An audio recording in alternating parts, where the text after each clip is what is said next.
সুন্দর একটা সকাল, সুন্দর একটা দিন, আর সুন্দর একটা যাত্রা, সুন্দর একটা নদী।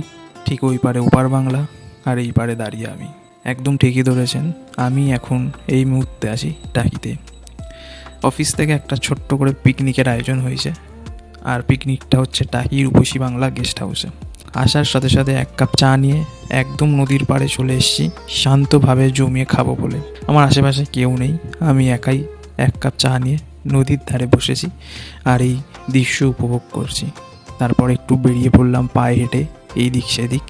আর গেস্ট হাউসটা ঢুকতে কিন্তু এত সুন্দর ফুল দিয়ে সাজানো, বেশ ভালো লাগছে।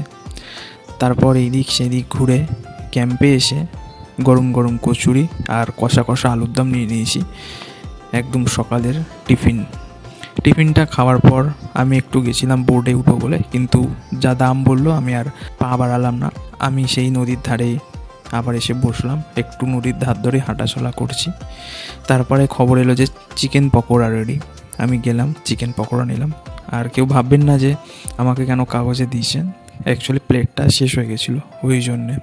তারপরে দুপুরের খাবারের সময় চলে এসছে। খাবার একদম ছিমছাম সাধারণ হয়েছিল, সাদা ভাত, সাথে ছিল বাঁধাকপি আর ভেজ ডাল, তারপর রুই মাছ, তারপর চিকেন কষা বা কষা মুরগির মাংস, তারপর চাটনি পাঁপড় দই তো ছিলই, সেগুলো আর তোলা হয়নি, কারণ আমার পরেও অনেকে খাওয়ার জন্য দাঁড়িয়ে ছিল, তো তাদেরকে উঠে আবার আমি পরিবেশন করছিলাম ওই জন্যে।